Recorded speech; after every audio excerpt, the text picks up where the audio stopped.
हरे कृष्णा। तो सर्वप्रथम आप लोगों को गीता जयंती की हार्दिक शुभकामनाएं। दोस्तों, दूसरे धर्म में जाइए, उनके छोटे छोटे बच्चे, युवाओं, बूढ़े, सबको अपने धर्म के बारे में मालूम होता है। लेकिन क्या आपको अपने धर्म के बारे में मालूम है? क्या आपको भगवत गीता के बारे में मालूम है? दोस्तों, भगवत गीता जो समस्त वैदिक शास्त्रों, ज्ञानों का सार है, निचोड़ है। आज से 5000 साल पहले द्वापर युग चल रहा था। उस समय पांडव और दुर्योधन दोनों कुरुक्षेत्र के मैदान में आमने सामने आ जाते हैं। अर्जुन जो युद्ध के मैदान में अपने ही लोगों को देखकर भ्रमित हो जाते हैं, हतोत्साहित हो जाते हैं और अपने अस्त्र शस्त्र रख देते हैं।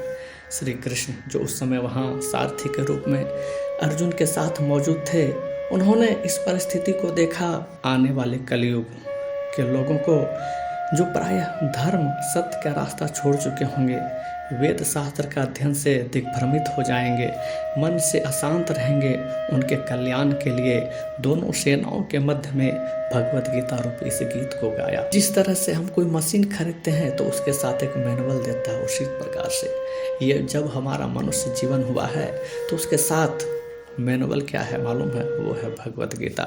भगवत गीता जीवन जीने का तरीका है। तो आइए जानते हैं भगवत गीता के कुछ महत्वपूर्ण रोचक तथ्यों के बारे में। भगवत गीता रूपी ज्ञान कुरुक्षेत्र के मैदान में आज से 5000 साल पहले श्री कृष्ण ने अर्जुन को मोक्षसा एकादशी, जो उस दिन रविवार को पढ़ती थी, यह ज्ञान दिया गया। यह भगवत गीता महाभारत के भीष्म पर्व से लिया गया है। इसमें कुल 18 अध्याय हैं और 700 श्लोक हैं, जिनमें श्री कृष्ण ने 574, अर्जुन ने 84, संजय ने 41 और धृतराष्ट्र ने 1 श्लोक बोले हैं। श्रीमद् भगवत गीता का अर्थ मालूम है आपको? श्री का अर्थ होता है भगवान की अंतरंगा शक्ति राधा रानी। मद का अर्थ है उनके आशीर्वाद से।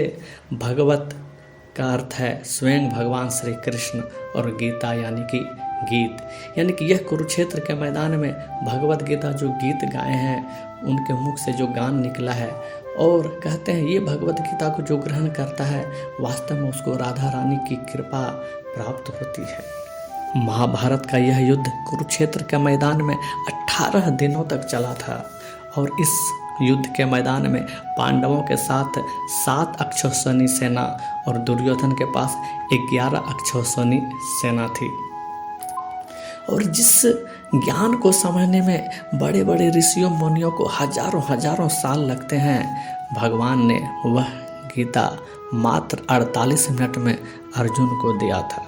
अपने वेद को, अपनी शिक्षाओं को छोड़ते हुए पाश्चात्य रंग में रंग रहे हैं। तो आज से 400 साल पहले 1611, फिर बाद में 1785 में इसका सर्वप्रथम अंग्रेजी में अनुवाद किया गया। और आपको जानकर आश्चर्य होगा, आज भी दुनिया के बहुत सारी यूनिवर्सिटी हैं, कैम्ब्रिज, उसमें भगवत गीता की शिक्षा दी जाती है। वास्तव में हमारी भारत की इतनी महान संस्कृति, इतनी महान धरोहर है, लेकिन हम लोग आजकल उसे भूल रहे हैं।